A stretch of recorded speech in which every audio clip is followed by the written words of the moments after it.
chances for rain in our 7-day forecast. I'll let you know why it's probably not going to affect the drought.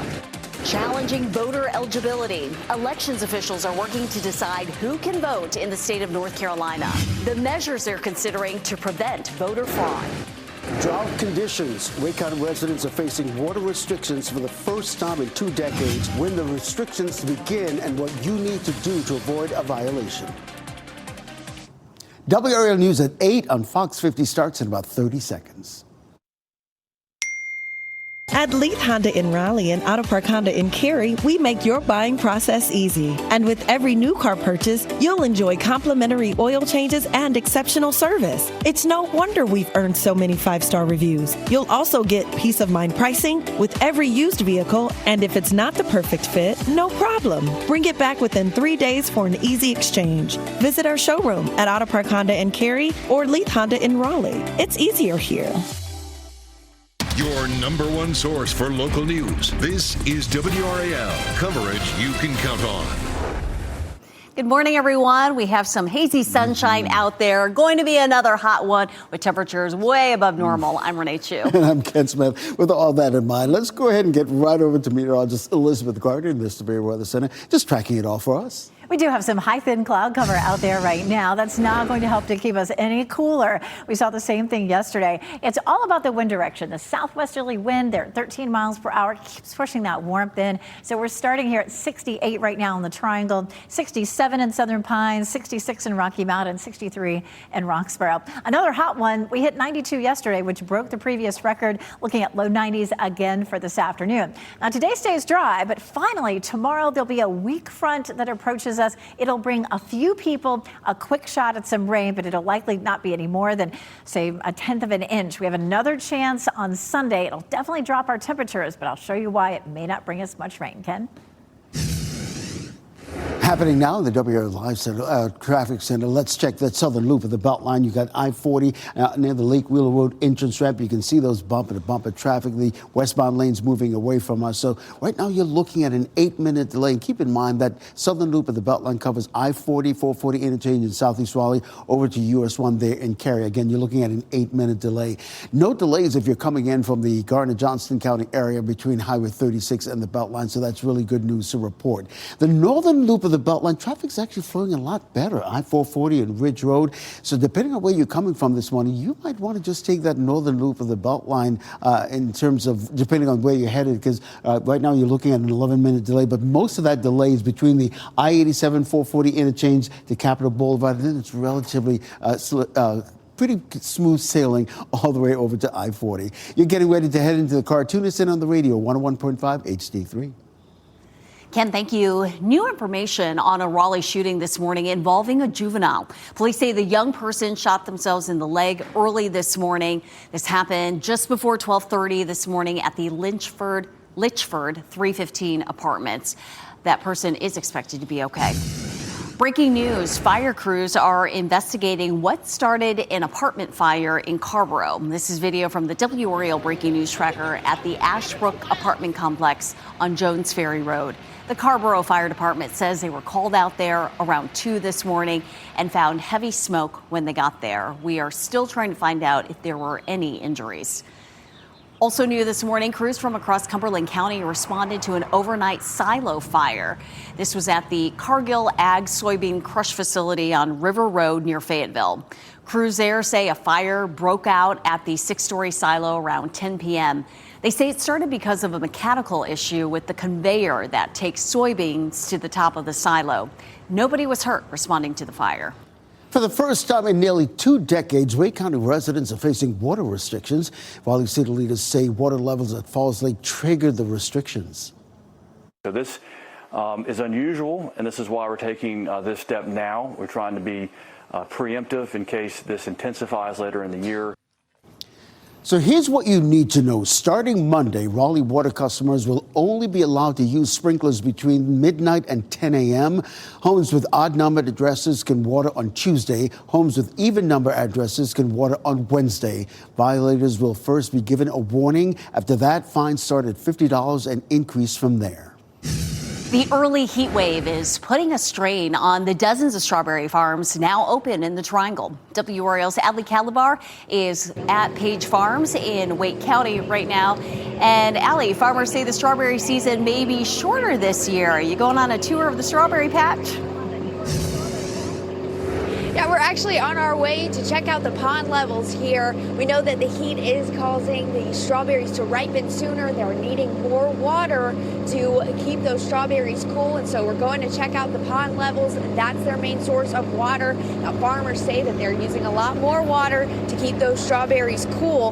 Now, they're irrigating the berries from underneath. Danny Page, owner of Page Farm, says the lack of rain is good for them. It actually keeps them from falling off the vines and rotting, but it does come with a price. They are using more diesel fuel to work the system and more water from their pond, which is dropping quickly because of the drought. Page says the early stretch of heat may shorten that season. This year, the heat has came in and affected us earlier than what it usually does. Most time it's in May before we ever hit a 90-degree day. Yeah, and so you can see the pond right here, the main source of water supply. We are coming to check it out. Page says that they lost about a foot over the past month. So in the next half hour, we're going to get a better look at that pond level, and we're going to check that out and keep you updated. Reporting live in Wake County, Allie Calabar, WRAL News. Allie, thank you. Right now, fires are everywhere, hence the statewide burn ban. The problem is not everyone is listening. State officials handed out 150 citations since the ban began. The city of Durham's deputy fire marshal says it could be more serious than that. Depending on the severity of the fire and the damage that's done, there could be possible civil or criminal charges that would come along with that. We have more specifics on what you can and cannot do during a burn ban. That's all listed on WRAL.com. We'll take you live now to the Pentagon, where Defense Secretary Pete Hegseth is holding a news briefing. This comes as a ceasefire between the U.S. and Iran is set to end in less than a week. Now, according to reports, there's a second round of peace talks that could resume as early as this week. We are monitoring the Defense Secretary's briefing. We'll keep you updated on any new information in the WRAL Live Center. Well, today, questions about voter eligibility will be considered by state leaders. Elections officials will look into proof of citizenship. Let's bring in WRAL's Kirsten Clark live at the State Board of Elections this morning. Kirsten, the state already has measures in place to prevent voter fraud. Yes, Ken. Even so, Republicans on the State Board of Elections have said that they want to make sure that non-citizens are not voting in North Carolina elections. This morning, the board is scheduled to consider the number of documents a voter must provide to prove their citizenship in the event it's challenged during the election. This move comes as President Trump seeks to restrict mail-in voting, in part to ensure non-citizens don't cast ballots. Now, non-citizens are prohibited from voting under state and federal law, and there's no evidence of widespread voter fraud by non-citizens in North Carolina.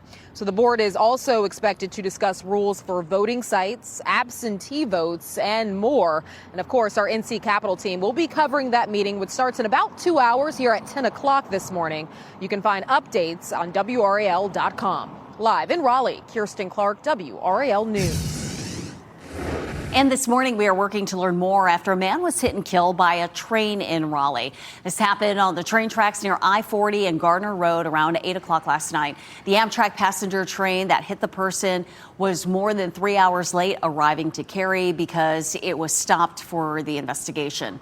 This all happened on the Norfolk Southern tracks, so that railroad company is leading the investigation. A Durham Uber driver's family is suing after he was shot to death by a passenger. The family of Emmanuel Beatty says the company knows the risks drivers face and failed to do enough to protect them. Uber has safety features like an in-app emergency button, but drivers say when violence happens in the back seat, help is not always within reach. I've been attacked by multiple passengers, both physically and sexually. And so, no, it's not always a safety thing, but I'm a single parent. I need the income, so I do what I need to do. We asked for a comment on data on violent incidents involving their drivers and the lawsuit. A spokesperson replied in part, "We know there's always more work to do, and we remain committed to strengthening protections and improving the experience for everyone on the platform." Now, if you'd like to learn more about Uber's current safety guidelines for passengers and drivers, go to WRAL.com. It is right there on our homepage. Happening today, Fayetteville City Manager is asking for community input on projects. Doug Hewitt will host a feedback session at Country Club Church of Christ from 6 this evening until 8 p.m. These conversations shape decisions, strengthen connections, and promote responsible city growth. The city has always shared an online forum where you can submit questions ahead of the meeting. Also, the city of Durham asking for help finding a new police chief. Current Chief Patrice Andrews set to retire in a couple of weeks. The department is turning to Deputy Chief Walter Tate in the interim. A survey will be open for the next week and a half so people can share their qualities they're looking for in the new chief. They will use that feedback to identify candidates. Well, time now, 8:10. Still ahead, no political return. Tom Tillis says he has no interest in public office after his term ends. The disagreements with President Trump that led to this development. Plus, it has been 15 years to the day since devastating tornadoes ripped through Raleigh and the surrounding areas. A look back at the record-breaking weather event. Of course, our current weather event is the drought. Walking the dog this morning, it is warm. Our temperature at 9 a.m. likely to be in the 70s and will climb into the mid-80s by lunchtime. Highs in the low 90s this afternoon, but there is a little relief on the way by the end of the weekend. I'll show you the timeline of our next big front.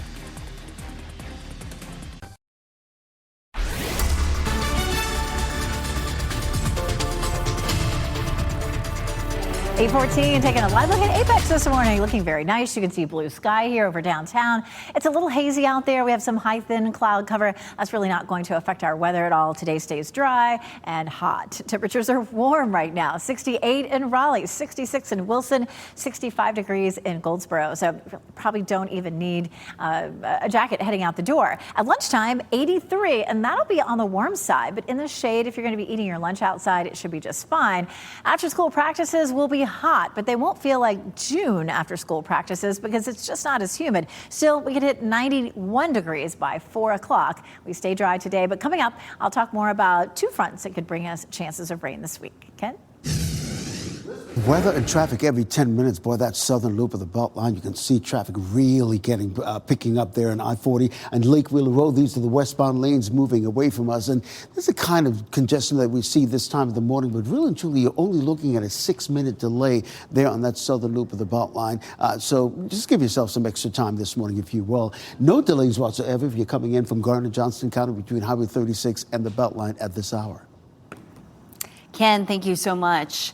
We're also covering this story. North Carolina's U.S. Senator Tom Tillis says he has no plans to return to politics after his term is up. Tillis said last year that he would not seek re-election to the Senate after he had a disagreement with President Trump over his major tax and spend bill. Tillis said the one big, beautiful bill would harm access to health care in rural North Carolina. In a wide-ranging interview with NBC News, Tillis said he does not crave the increased profile that comes with higher office. In the U.S. Senate, there's really not much else to go. And whether it's governor or president, it requires a security detail. And I never want a job that requires a security detail.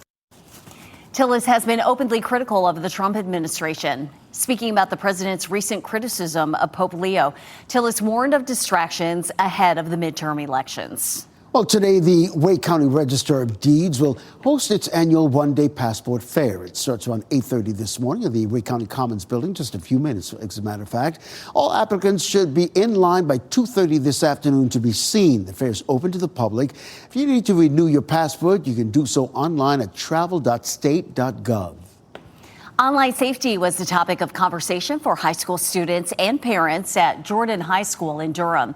Yesterday, the school hosted the Create with Kindness event with the support of TikTok. The event provided parents guides on how to protect children online. Some suggestions included limiting screen time, controlling direct messages, receiving notifications when their child posts videos, and monitoring who their child follows. Well, North Carolina lawmakers are moving moving forward with a proposal to give the state more control over property taxes.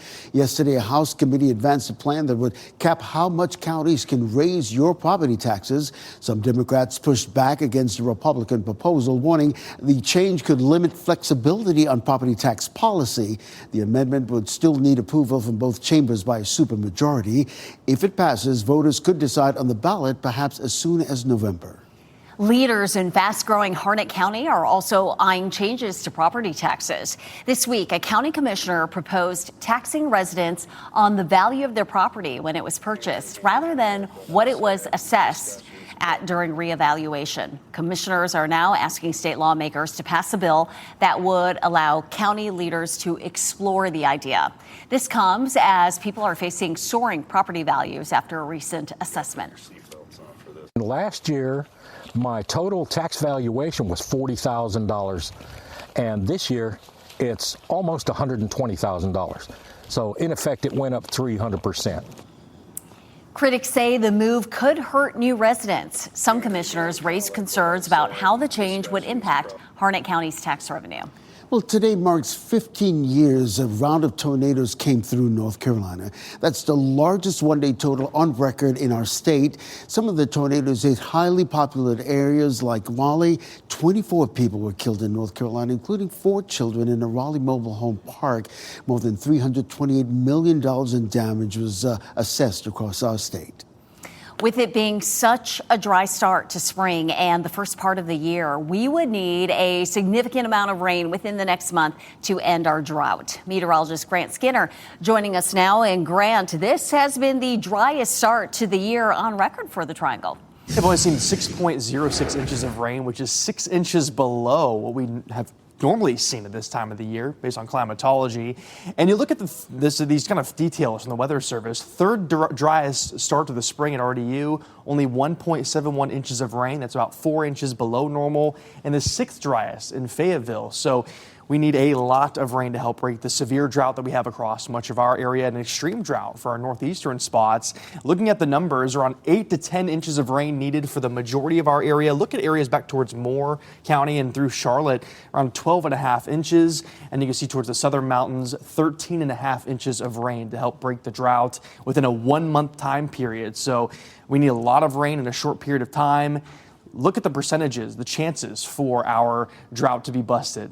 Looking at less than a percent for most places. Look at Asheville, 0.04%, even 1 to 2% towards the coastline where they typically have those higher precip totals. So, yeah, Elizabeth, not a whole lot of hope, especially in the near future, of seeing the drought being busted. But hopefully in the long term, we can finally get some significant rain. Yeah, those are some pretty scary statistics, Grant. And it took us a long time to get there. Of course, we started seeing the dry conditions in September. And so, 6 months plus, more than 6 months ago. And it can take a long time to come out of a drought, even if we settle back into a wetter pattern.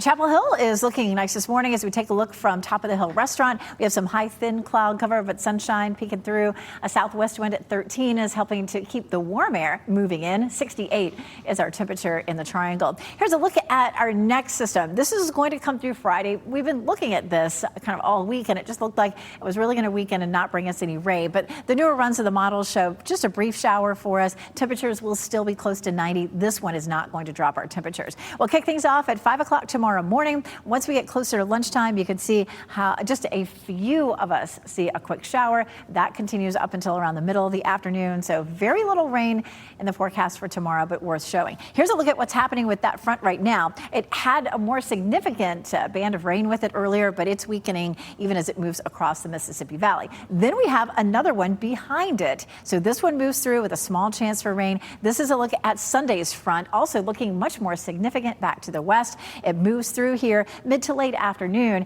and the coast may see a bit more rain than we'll see here as that front moves across the mountains at weekends. But closer to the coast late on Sunday, it may interact with a slightly more moist air mass, bringing a better chance for some showers and storms there. So we're not holding out much hope for very much precipitation. You can see it's about 1/10 of an inch or so along the coast. We could hope for 1/10 of an inch for Friday and Sunday combined. But again, we're not holding out too much hope for very much precipitation. Nowhere close to an inch. We're going to go from 94 Saturday to 67 on Monday, though. So this is going to be a big change for us temperature wise. Feeling a good bit more comfortable for much of next week. Ken? All right, Elizabeth, happening now, the WRAL Traffic Center. Boy, we're staying on top of this southern loop of the Beltline. It's I-40 and Lake Wheeler Road. That's a Lake Wheeler Road entrance ramp right there. These are the westbound lanes moving away from us this morning. Right now, you're looking at a 6-minute delay, and that southern loop covers the I-40, 440 interchange in southeast Raleigh all the way over to US 1 there in Cary. So just a 6-minute delay, really nothing that's going to make you late this morning. No delays if you're coming in from the Gardner-Johnston Cary on I-40 westbound between Highway 36 and the Beltline. But things are looking a lot better on the northern loop of the Beltline, I-440 and Ridge Road. Here in the Ridge Road area, not seeing any particular delays, but I think we're picking up the delays really when we widen out the loop between the 87 440 interchange and Capitol Boulevard. But it's really clear sailing after that all the way over to I-40 at this hour. Coming up, voter eligibility concerns. Today, elections leaders will consider the state's rules for challenging votes, the decisions on the basis of citizenship. Plus, severe drought impacts. Raleigh water customers will be given limits on sprinkler times. What limitations will come next if rain doesn't come soon? As you get into your car, tune to WRAL News Plus on your radio. In Raleigh on 99.3 FM. In Durham, 96.5 FM. And everywhere on 101.5 HD3. It is 8:26. Welcome to your Thursday, 90s in April. You know it's going to be a hot one. Meteorologist Elizabeth Gardner tracking our temperatures right now, feeling mild though as the sun comes out. Yeah, it looks pretty here in Apex as we look down Salem Street. Lots of blue sky, plenty of sunshine, a little bit of high thin cloud cover in a few places, but that's not really going to change our temperatures. Definitely not going to bring us any rain. Our temperatures are in the low to mid 60s right now, or I should say actually mid to upper 60s. 68 in Raleigh, 66 in Wilson, and 67 in Goldsboro. Heading to the park this afternoon, the hottest time of the day will be between 3 and 5 o'clock. So you may want to try to go earlier or later on in the evening when we dip into the 80s. Kent?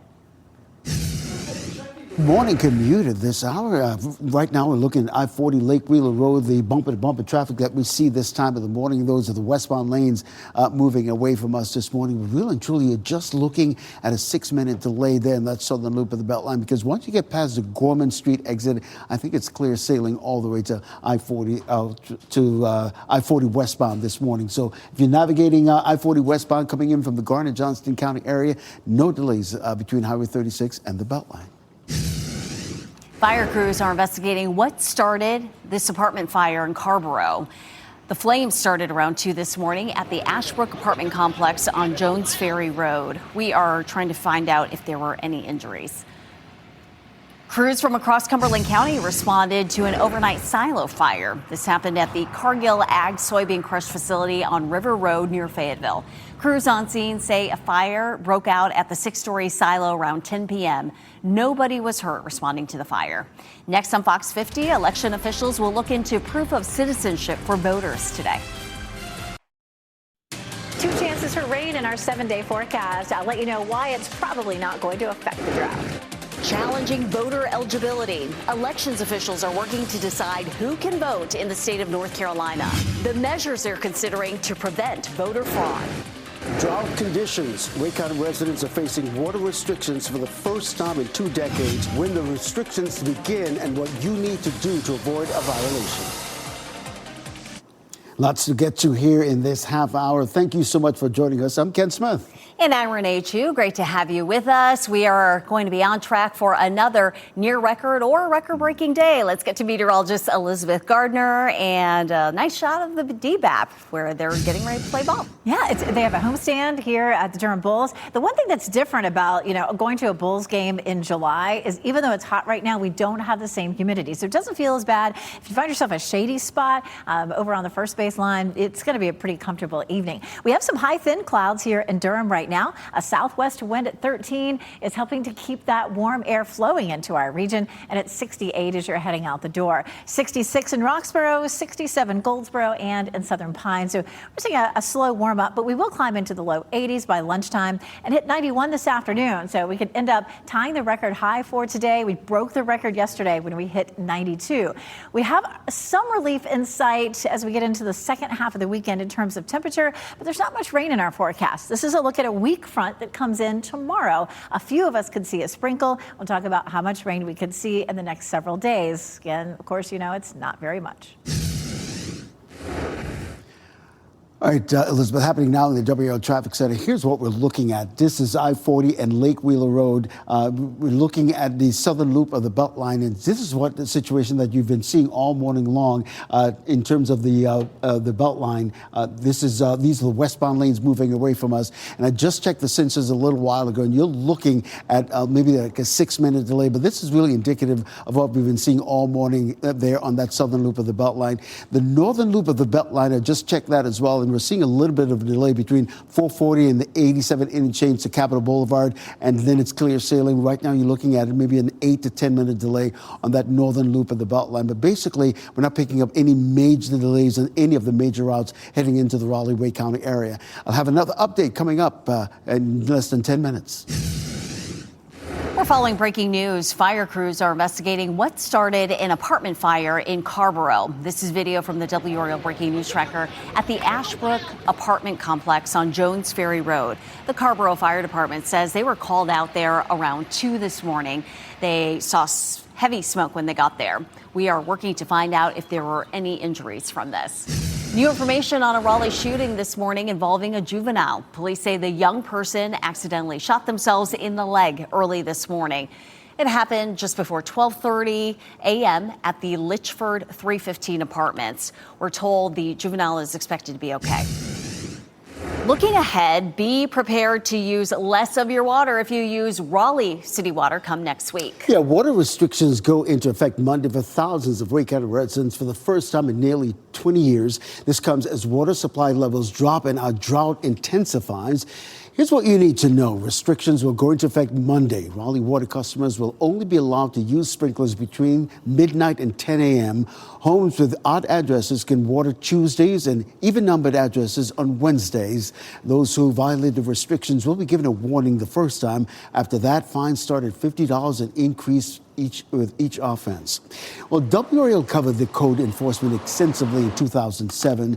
Code enforcement officers drove around the area making sure people were in compliance. They went door to door issuing warnings. Hundreds of people were cited and fined. The city tells us they have 4 enforcement officers who will be out patrolling this time around 2 as well. In 2007, 100 million gallons of water were saved every week during phase 1 of restrictions. On top of the incoming water restrictions and drought, we are also in the midst of a heat wave. The heat is putting a strain on the dozens of strawberry farms now open in the Triangle. WRAL's Ali Calabar joins us live from Page Farms off Mount Herman Road in Wake County. Ali, farmers say the strawberry season may be shorter this year. Yeah, and Renee, we are hearing from Strawberry Farms that the drought is actually not affecting the strawberries. It's the heat. And I picked up one of the strawberries here. You can see it is already ripe. It is pretty big, looks delicious here. But that heat caused it to ripen a little bit sooner, and so farmers are having to use more water to keep these strawberries cool. Now they're irrigating the berries from underneath. Danny Page, one of the owners of Page Farms, says the lack of rain is good for them. It keeps them from falling off the vines and rotting, but it does come with a price. They are using more diesel fuel to work the system and then more water from their pond. It's dropping quickly because of the drought.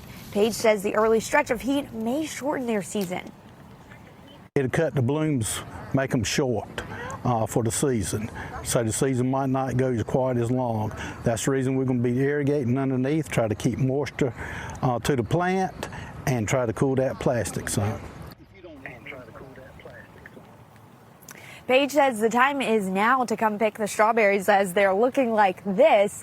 They also say that the drought is affecting other crops like wheat and hay. I did speak with some other strawberry farmers who said that they had to open up their picking season a few weeks early because of the heat.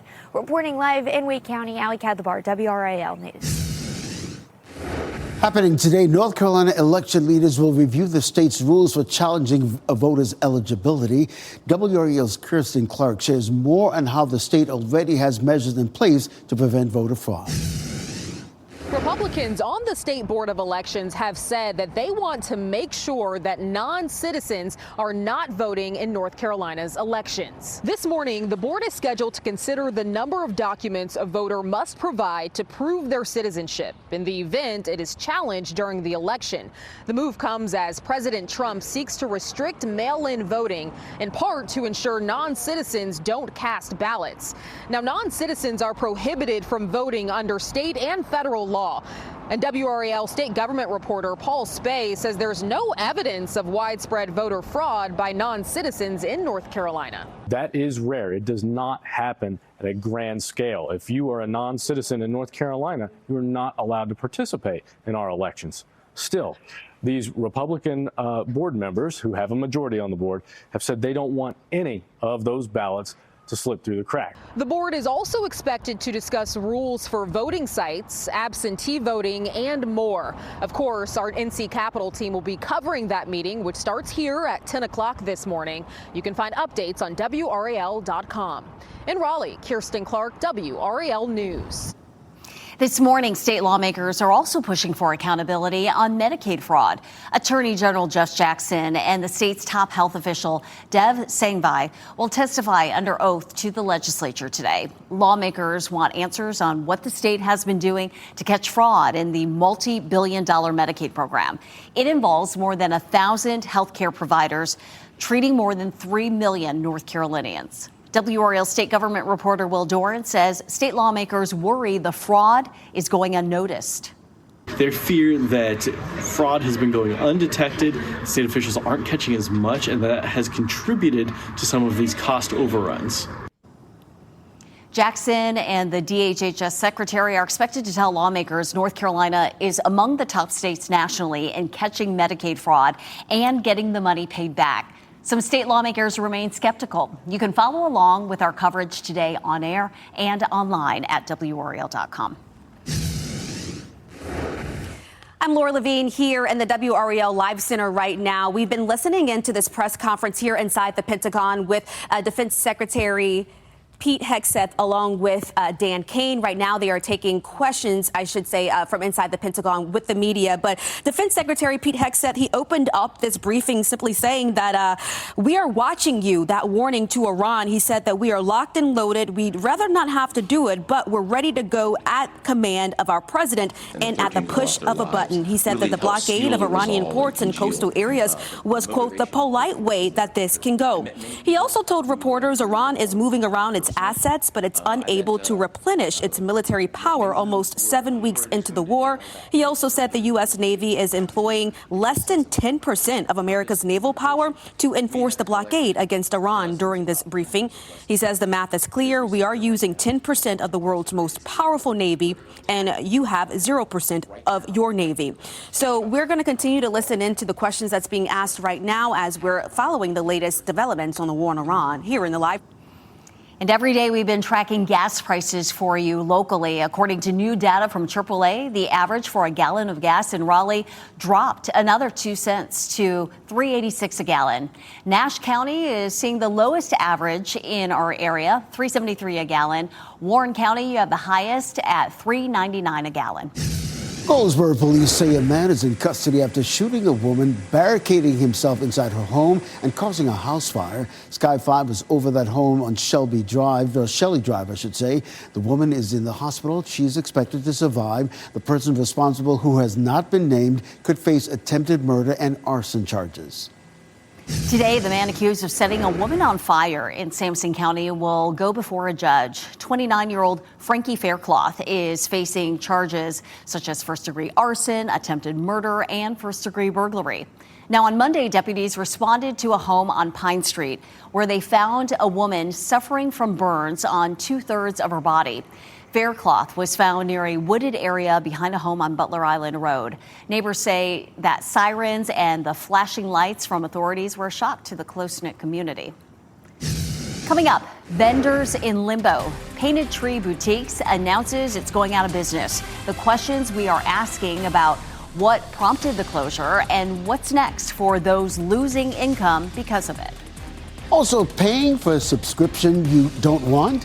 5 on your side, sharing the state law meant to protect your money and help you cancel fast. And I'm expecting the drought monitor graphic to update any minute. The new data is in. It does include a lot more of our counties, including parts of Durham and Wake County in extreme drought. I'll show it to you as soon as it pops in.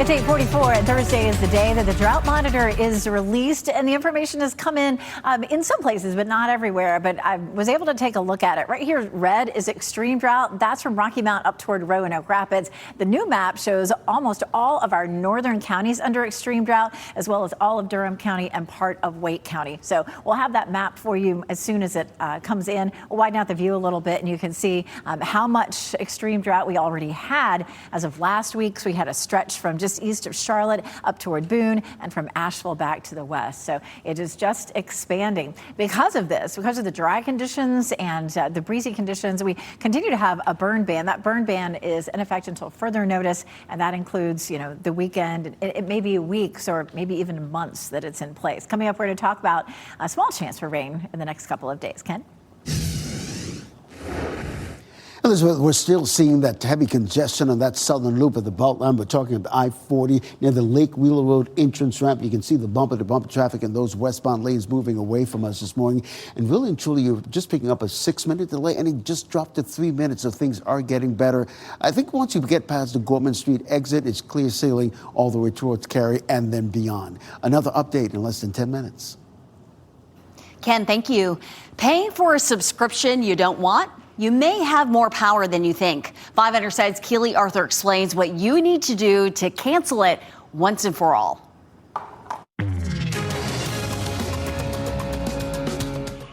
Let's start with the bad news. Americans waste $200 to more than $1,000 annually on unwanted and unused subscriptions. The good news is the law is on your side. You just have to know it. Here's how to use it. Under General Statute 75-41, companies must clearly disclose renewal terms of subscription services, provide a simple cancellation method, and notify consumers of upcoming renewals for contracts lasting over 60 days, ensuring consumers can cancel without hassle. Tonight on WRAL News at 6, I will show you not only how I helped a man use the law and cancel his subscription, but get a full refund back. I'm happy that, WRAL was able to do anything, and so quick. So fast. That's coming up tonight on WRAL News at 6. Keely Arthur, 5 on your side. So listen, we've got some new documents shedding light on the chaotic closure of Painted Tree stores all across the country, including 2 stores right here in the Triangle. Hundreds of independent shop owners were told by the boutique company about the closures Tuesday, giving them only 10 days to move out. But new documents show if the small businesses wanted to leave, they would have to give the company 30 days written notice. But looking further, the company only had to give 5 days notice to shop owners if they wanted to end the agreement. So I think all we're going to get is the email that we got yesterday telling us to come get our stuff. It's my understanding security deposits, correct? Right.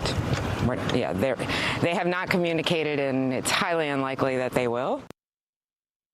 With business owners trying to plan for their next move, we're asking Painted Tree, is there anything they say they're doing for vendors who are now looking for new places to put their inventory? And can shop owners expect rent or security deposits back? They said they're not making any more comments other than Tuesday's statement acknowledging the closure. A woman is accused of abusing a patient at a Wake County assisted living facility.